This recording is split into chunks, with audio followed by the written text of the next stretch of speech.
Mari kita berdoa.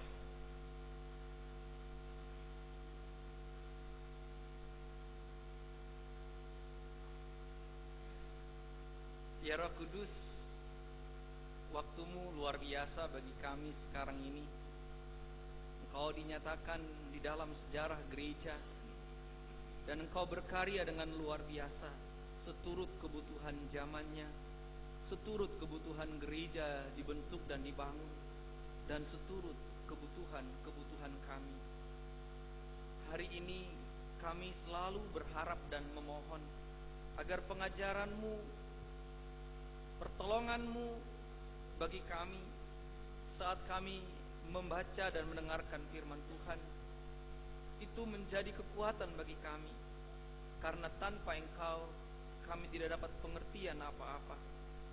Ajar-ajari kami ya Roh Kudus, yakinkan kami, kuatkan kami, urapi kami dengan hikmat marifat sorgawi, dengan kepintaran, dengan kebijaksanaan, juga dengan wahyu, dan juga tentu dengan kesukacitaan menerima dan melakukan firman-Mu.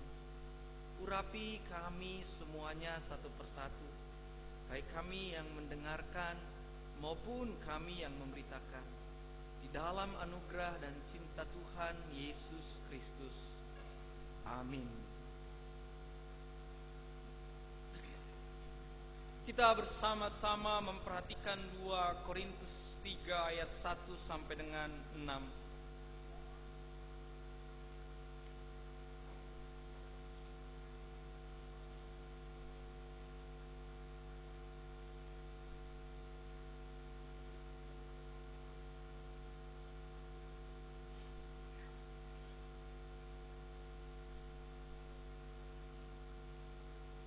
2 Korintus 3 ayat 1 sampai dengan 6. Demikian firman Tuhan. Adakah kami mulai lagi memujikan diri kami? Atau perlukah kami seperti orang-orang lain menunjukkan surat pujian kepada kamu atau dari kamu? Kamu adalah surat pujian kami yang tertulis dalam hati kami dan yang dikenal dan yang dapat dibaca oleh semua orang, karena telah ternyata bahwa kamu adalah surat Kristus yang ditulis oleh pelayanan kami, ditulis bukan dengan tinta tetapi dengan roh dari Allah yang hidup, bukan pada loh-loh batu melainkan pada loh-loh daging, yaitu di dalam hati manusia. Demikianlah besarnya keyakinan kami kepada Allah oleh Kristus. Dengan diri kami sendiri, kami tidak sanggup untuk memperhitungkan sesuatu seolah-olah pekerjaan kami sendiri. Tidak, sanggupan kami adalah pekerjaan Allah. Ialah membuat kami juga sanggup menjadi pelayan-pelayan dari suatu perjanjian baru yang tidak terdiri dari hukum yang tertulis, tetapi dari roh. Sebab hukum yang tertulis mematikan, tetapi roh menghidupkan.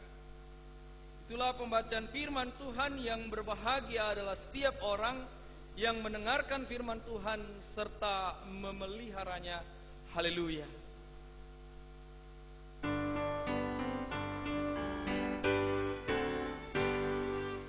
Halle, halle, halleluya. Halle, halle, halleluya. Halle, halle, halleluya. Haleluya, haleluya. Saudara yang terkasih dalam Tuhan Yesus Kristus, saya ingin mengilustrasikan bagaimana saudara dan saya begitu luar biasa di dalam hidup ini, terutama sebagai orang-orang yang percaya kepada Yesus Kristus. Sedikit mengulang kisah-kisah yang pernah disampaikan di dalam khotbah-khotbah dan mimbar-mimbar, bahkan mungkin Bapak Ibu juga pernah mendengarkan di sebuah tayangan YouTube. Banyak pengkhotbah itu mengambil ilustrasi yang sering disampaikan juga sesuai dengan kebutuhannya, yang saya sebut yaitu bagaimana air itu punya kristal yang sangat mempengaruhi tubuh manusia. Dalam sekolah atau studi biologi ada dua jenis makhluk. Pertama, makhluk hidup dan makhluk tak hidup. Ketika kita menyebut makhluk saja, itu berarti dia punya nyawa, punya kehidupan. Walaupun dalam istilah biologi dikatakan makhluk tak hidup. Barangkali memang banyak orang yang pelajari hal ini tidak pernah memaknainya lebih dalam, tetapi dipengaruhi oleh pandangan yang begitu sederhana tentang adanya kehidupan dan adanya kematian.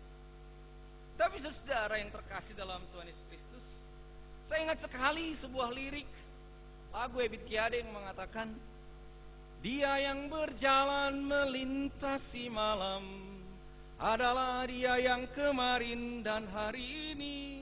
Itu bait pertama. Bait berikutnya, dia yang berjalan, maka setiap rumput, setiap ilalang yang dilewati akan terkuak sendiri, terbuka, memberikan jalan untuk tokoh dia dalam lagu itu. Saudara bisa bayangkan, ditambah lagi dengan sebuah film yang kemarin saya sampaikan di Paskah Remaja, soal film epik, bahwa di tumbuh-tumbuhan di sekitar luar gereja itu ada kehidupan. Atau kita penonton film Sang Semut, The End, bahwa semut juga punya kehidupan yang harus diperjuangkan. Saudara, kembali ke kisah pertama tadi soal air. Saya percaya nggak percaya, kalau mau minum katakan dulu I love you pada air itu, supaya air itu memberikan kesehatan pada tubuh. Kalau nggak percaya, buktikan sendiri. Coba tulis di sebuah gelas bening yang agak panjang, I hate you pada gelas yang satu, dan I love you pada gelas yang lain. Ngomong ke air itu. Maka gelas yang berisi air yang ada tulisan I hate you akan lebih cepat keruh dibandingkan dengan gelas yang berisi air I love you. Saudara yang terkasih, kita tidak hanya terdiri dari air. Air saja bisa dipengaruhi. Dan itu sudah luar biasa. Saudara dan saya, dalam konsep penciptaan model Kejadian 2 dikatakan, setelah dibentuknya manusia itu dari debu dan tanah, Allah menghembuskan roh kehidupan. Yang ada di dalam diri saudara dan saya adalah roh. Orang suka tafsirkan roh huruf kecil dan roh huruf besar. Roh Allah. Dan saya sangat suka dengan pembukaan ayat Mazmur yang kita baca tadi.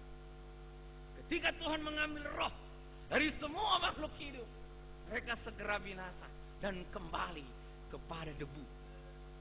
Roh. Roh. Saudara dan saya punya roh. Mari kita lebih dalam lagi dalam semangat keselamatan yang diberikan dan dianugerahkan Yesus Kristus. Bahwa setiap orang yang mengaku bahwa Yesus Kristus adalah Tuhan, sejak itu Allah memeteraikan Roh Kudus di hati setiap orang percaya. Di hati setiap orang percaya. Bahkan di hati semua manusia Tuhan taruh Roh Kudus. Cuma sering dipelesetkan oleh para ilmuwan, mungkin termasuk di dalamnya psikolog, yang menggambarkan bahwa manusia itu ditentukan oleh yang disebut dengan hati nurani. Dalam bahasa Arab, nur aini, nur cahaya aini itu mata. mata cahaya. Dan ketika orang sudah menjadi dablek, sudah menjadi tidak bisa dengar lagi, maka orang bilang putus hati nuraninya. Saudara bisa bayangkan, filter yang selalu kita pahami dalam hidup ini adalah hati nurani. Dan kalau itu sudah putus, maka sepertinya tidak ada lagi hal yang lain. Kita naik ke level di atas nurani, itu ada roh. Roh huruf kecil. Buku Paul Suparno, Syarikat Yesus, mengajak kita untuk bisa membedakan bahwa dalam diri setiap manusia ada roh jahat, ada roh baik. Sederhananya, kalau dalam pelayanan, roh jahat itu selalu optimis dan selalu melihat sisi baik dari sebuah peristiwa yang paling buruk terjadi dalam sebuah pelayanan. Sementara kalau roh jahat selalu mencari kambing hitam dari sebuah peristiwa yang salah. Kalau baca buku ini, malu kita. Oh begitu ya? Berarti kita punya potensi mengeluarkan roh yang baik dan roh yang jahat. Tetapi ada level yang lebih tinggi dari membedakan roh yang baik dan roh yang jahat. Itulah bagian yang sering terlupakan, bahwa ada Roh Kudus di hati kita. Roh yang luar biasa. Dan ini sering diabaikan di dalam banyak kehidupan kita. Saya terlalu amat sedih kalau orang percaya tidak dikendalikan oleh Roh Allah. Pelayanan yang tidak atas dasar keinginan Roh Allah, itu pasti kecenderungannya melukai, menyakiti, menggiring seseorang pada kesombongan, menggiring seseorang pada penistaan dan pelecehan pada orang-orang lain. Pertanyaannya, siapa yang mimpin kita? Saudara yang terkasih, Rasul Paulus dalam pergumulan menghadapi jemaat Korintus memahami betul hal ini. Dia tidak mau terkecoh dengan tanda kutip musuh-musuh atau lawan-lawan pelayanan Paulus. Tidak mau sama sekali. Dan dia mengingatkan bahwa kalaupun ada sesuatu yang kami berikan kepada engkau, itu juga bukan kepandaianku, kata Paulus. Kita semua tahulah, dari khotbah-khotbah, dari mimbar-mimbar, dikatakan Paulus itu seorang yang lulus summa cum laude dalam urusan teologi, dalam urusan pelayanan kasih. Semua Taurat dia lakukan, tidak ada yang tidak dilakukan oleh Paulus. Dari otak pintar, dari karakter bijaksana. Tapi dia setelah pertobatannya, dia berani mengatakan, itu bukan karyaku, karya Roh Kudus. Saudara yang terkasih dalam Tuhan Yesus Kristus, seperti apa sih roh yang menghidupkan? Seperti apa, saudara? Saudara, sulit menjelaskan dalam hidup kita karena roh itu tidak terlihat. Roh itu hanya dapat dirasakan, dinikmati. Dan saya ingin menantang saudara pada peristiwa sejarah gereja Pantekostal pertama, yaitu tahun 1901. George Parham melayani masyarakat Amerika pertama kali. Dia punya keyakinan bahwa Roh Kudus dicurahkan bagi setiap orang, sehingga dengan pertama-tama awalnya George Parham luar biasa mengatakan bahwa di antara saudara ini semuanya, pertama dia gunakan kata di antara, tapi setelah itu semuanya, Anda itu punya karunia roh yang luar biasa. Nikmati diri Anda sendiri, rasakan suara roh itu, dan coba engkau bersekutu dengan roh itu. Kobarkan apa yang di dalam hatimu, dan coba temukan bahwa engkau luar biasa. Sehingga saudara, saat itu bagaimana orang yang ditantang seperti itu tiba-tiba berdoa dengan bahasa Mandarin Tiongkok. Padahal kebanyakan orang Afro Amerika, Indian Amerika, Eropa Amerika, saat itu orang Asia sedikit. Tapi ada di antara jemaat itu bisa berbahasa Mandarin. Dan itu yang kita kenal dengan bahasa roh. Nanti kita akan serempak berbahasa roh, Bapak Ibu. Di dalam doa Bapak kami nanti Bapak Ibu serempak. Terserah, yang mau bahasa Tetun silakan, yang mau berbahasa Batak silakan. Tapi bareng-bareng. Mudah-mudahan nanti tidak ada jemaat yang datang terlambat pas doa Bapak kami nanti bingung, wah ini GKI udah jadi Pentakosta. Karena semua berbahasa beda-beda bahasanya. Tetapi yang diungkapkan Farhan adalah meyakinkan pada saudara dan saya bahwa di dalam diri saudara ada kehidupan. Ada roh yang luar biasa yang tidak bisa dikendalikan oleh siapapun. Raihlah ini. Raihlah ini.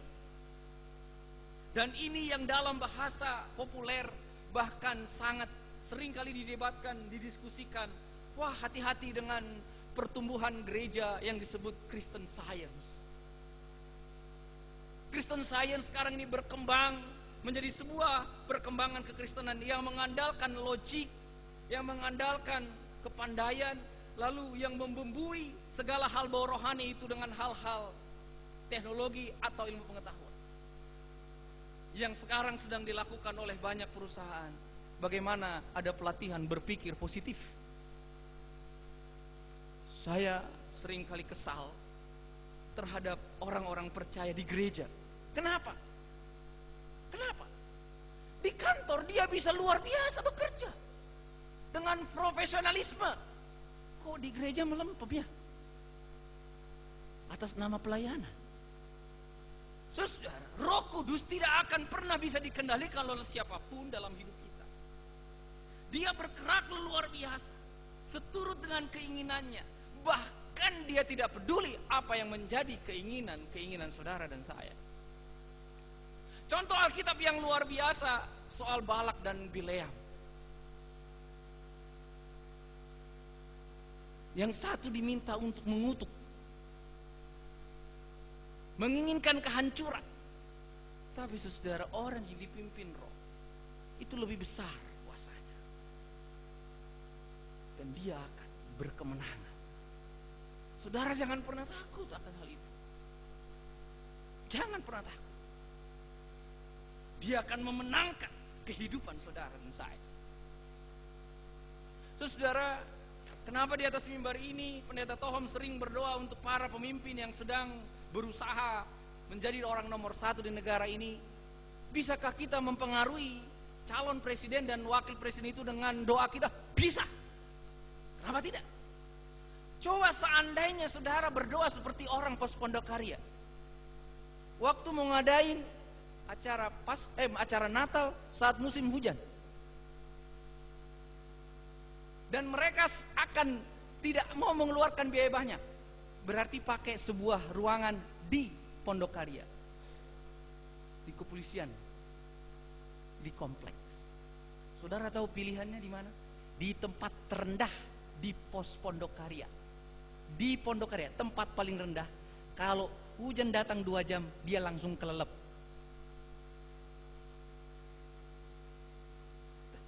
Tapi jemaat wilayah 4 atau yang mungkin saya selalu ingatnya Pos Pondok Karya menyuruh seluruh anggota jemaat wilayah 4 berdoa supaya tidak datang hujan. Dan saudara tahu, Pondok Karya memecahkan rekor sejarah GKI yang hadir paling banyak justru saat mereka beriman.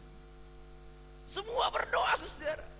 Dari mulai anak-anak, remaja, pemuda, dewasa, lansia, ayo kita berdoa supaya tidak turun hujan pada saat kita merayakan Natal di Pos Pondok Karya di tempat terendah. Dan Natal itu terjadi. Setelah capek pulang malam-malam dari Natal itu, hujan turun. Dan sedikit kebanjiran lah tempat itu. Yang ingin saya katakan kepada saudara, kita bisa menggerakkan orang lain dari tempat di mana kita duduk dan berdoa. Dengan cara apa? Sebut nama orang itu dan katakan, Roh Kudus tolong dia, kuatkan dia, mampukan dia. Betul, Allah Bapa, Allah Anak, Allah Roh Kudus sama. Ya, kita terlalu GKI banget sih ya. Jadi udah kebiasaan saja kita doanya Tuhan Yesus aja. Tapi sesekali dan harus sering juga kita menyapa Roh Kudus. Sapalah. Bahkan doa kita bisa mempengaruhi keputusan seseorang. Karena dia menghidupkan seluruh, bukan hanya firman yang di dalam hati orang itu, tetapi seluruh yang saya sebutkan, sendi, sumsum, tulang-tulang, seluruh peredaran darah ini kan dikendalikan oleh Roh Kudus. Kenapa kita harus gentar? Jangan pernah gentar untuk itu. Roh Kudus itu luar biasa, Bapak Ibu. Saya ingin jemaat GKI bareng-bareng, simpatisannya dan semua kita yang hadir di sini betul-betul merasakan kuasa Roh itu. Memang ada masalah yang besar soal Roh Kudus ini. Jangan Anda mendukakan dia sedikit pun. Saat Anda mendukakan dia, kadang dia itu seperti seorang istri yang lihat suaminya ngobrol dengan teman pelayanannya lalu cemburu. Seperti seorang suami lihat istrinya yang penatua tiba-tiba akrab berseloroh dengan seluruh teman penatua yang ada laki dan perempuan. Sama dalam bahasa Ulangan atau Keluaran, Allah adalah Allah yang cemburu. Roh Kudus juga cemburu. Kalau dia udah ngomong, kita kagak denger terus. Dan dia akan membelokkan. Sampai satu saat kita sadar, oh ya, apa yang terjadi? Jangan sampai kita seperti apa yang dialami oleh Saul, yang diambil rohnya. Saudara, kembali kepada pergumulan Rasul Paulus di sini. Dia katakan bahwa yang kutulis, yang kuberitakan itu bukan hanya dengan tulisan tinta, tapi roh. Dan ketika roh sudah menulis, dia di loh hati manusia.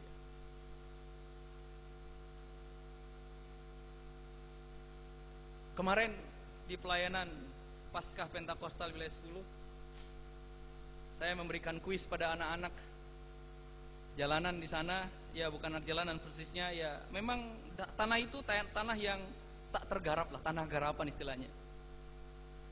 Lalu di sana ada ya sekolah, rumah doa, dan setelah rumah doa mereka akan masuk pada kelas-kelas PAUD, pendidikan anak usia dini. Luar biasa, nggak ada orang yang rindu ke sana barangkali ya. Saudara, lalu saya kasih pertanyaan-pertanyaan plesetan soal binatang. Siapa yang membuat, hewan apa yang membuat Petrus bertobat? Ayam, dapat. Teruslah. Lalu saya kasih satu kata kunci. Siapa yang mati karena dengerin khotbah ngantuk, jatuh mati, belakangnya tikus, saya bilang. Bingung. Iu tikus. Dan mereka kaget, saudara. Tapi yang menarik, karena itu ada anak-anak juga usia 3 tahun, ada yang tidur dengar khotbah saya. Padahal saya sudah bersuara keras, dengan mic lebih keras lagi. Mohon maaf karena pendengarnya dari kampung saya semua. Ya, anak-anak itu dari kampung saya semua kebetulan. Yang ingin saya katakan dengan hal ini adalah bahwa Roh Kudus itu dia menjadi lebih hidup. Kok bisa pendeta Tohom bisa? Iya, ada satu tugas yang tidak pernah diabaikan dan tidak pernah lari dari konteks Alkitab, dari mulai Kejadian sampai Wahyu, bahwa Roh Kudus akan semakin tajam pekerjaannya, akan semakin luar biasa dalam urusan dia dengan firman Tuhan. Dengan firman Tuhan. Dan disinilah bagian yang kedua yang kita sebut, bagaimana roh itu menghidupkan.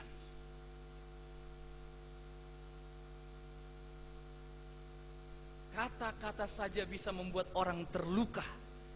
Kata-kata seorang manusia, seorang orator, membuat orang bersemangat. Apalagi Roh Kudus. Jangan pernah abaikan dia, saudara. Pertanyaannya, terbiasakah kita berelasi dengan Roh Kudus? Ini pergumulan. Lalu yang ketiga, saudara, ya ini sebuah pergumulan dalam pelayanan kita tentu yang melayani di sini dan kita yang terjun dalam dunia kekristenan atau pelayanan.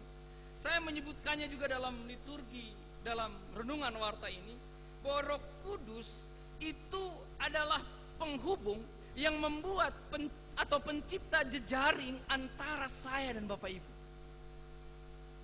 Jejaring, saudara.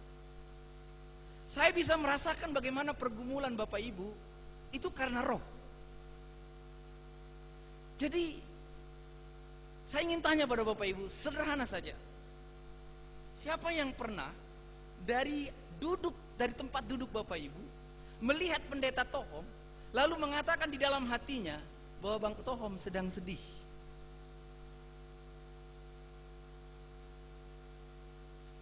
Bahwa hamba Tuhan di sana sedang bergumul berat dengan keluarganya. Bahwa song leader sedang mengalami suatu kesesakan dalam hidupnya.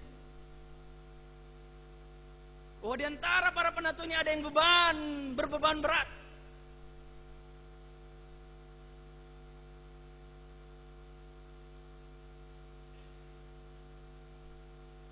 Saya yakin ada di antara mereka. Siapa yang memberitahukannya? Roh Kudus. Contoh sederhana bagaimana pekerjaan Roh Kudus. Kadang Roh Kudus itu suka dadaan. Jadi jangan selalu marah soal dadaan dalam pelayanan. Kemarin ini cerita lagi bagaimana kisah saya melayani Pedonsora Wilayah 10 hari Jumat, Sabtu, Minggu 31 Mei dan 1 Juni. Tiba-tiba gereja Protestan, gereja Kristen Protestan Jawa Barat Cisarua minta khotbah. Kenapa? Karena khotbah pertama pendeta yang di sana. Yang kedua dia tidak bisa karena kakaknya meninggal dunia di Bogor. Walaupun dia mengatakan saya sebenarnya bisa, tapi mungkin hati saya sudah berbeda untuk khotbah yang kedua. Lalu pemilik hotel di mana kami menginap meminta, Pak Tohom khotbah.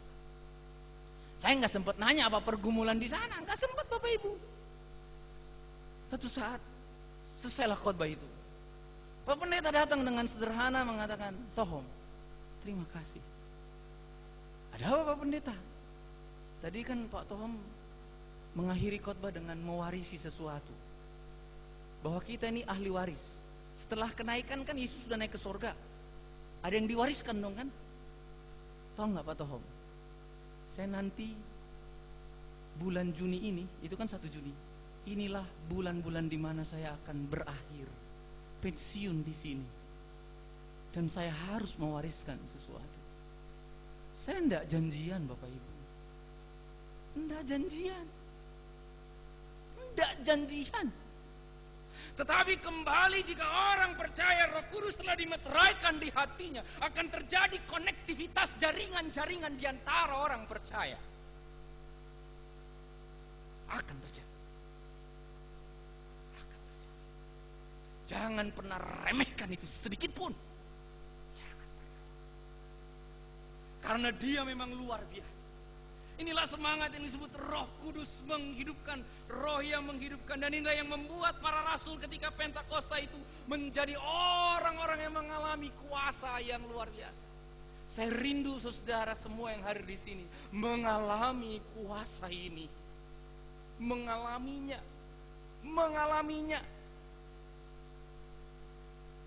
Saya rindu semuanya memberikan kekuatan. Saudara yang terkasih, pada akhirnya ketika Paulus mengajak kita bahwa apa yang menjadi dasar hidup kita sekarang ini bukan cuma hukum-hukum tertulis. Alkitab dalam bahasa kerennya juga disebut hukum tertulis. Tetapi seturut 2 Timotius 3 dia diilhamkan oleh Roh Kudus. Jadi hati-hati ketika Anda berhubungan dengan firman, dia berbicara dan akan mengganggu saudara setiap hari. Seperti kata seorang teman saya di SMA, Son, panggilan saya di SMA Marisol. Son, gue takut dalam hidup ini. Kenapa kau takut?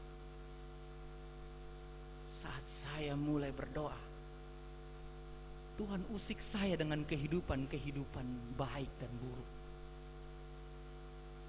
Saat saya mulai membaca Alkitab, Tuhan mengusik saya soal keputusan benar atau salah, merasa yang baik atau yang tidak, mengatakan yang baik atau yang tidak. Dan dia gusar, sangat gusar. Sampai satu saat pernikahan adik saya, dia menjadi pengemudi di mana adik saya jadi pengantin dari Jakarta Selatan ke Jakarta Utara Tanjung Priok. Saat kami membawa adik saya sebagai pengantin Tanjung Priok, saya di sampingnya, adik saya dan calon suaminya di belakang. Gue takut, kenapa? Kemarin gue berdoa minta hujan, langsung turun hujan. Gue minta sampai sekian kali dan beberapa hari semua doa-doanya didengarkan oleh Tuhan. Tapi dia menyerah. Dia kata, Son, gue gak mau baca Alkitab lagi. Kenapa? Hatiku gusar terus dibuatnya. Aku dituntun selalu untuk mengambil keputusan-keputusan yang benar. Ketika aku mulai akan mengambil keputusan yang salah, yang menguntungkan bisnisku dan merugikan orang lain, rasanya aku terganggu. Ketika aku ingin berada di jalur yang benar, lega, tapi di jalur yang salah aku ini stres. Ketika mau niat kebaktian ataupun enggak, saya stres. Saudara-saudara, contoh terakhir ini kenapa sebagai penutup? Karena Roh Kudus itu baik sekali untuk Bapak Ibu, sangat baik. Minta apa saja pada Dia, dan sesuai dengan keinginannya saudara akan dibuat menjadi powerful dalam hidup ini. Yakinlah.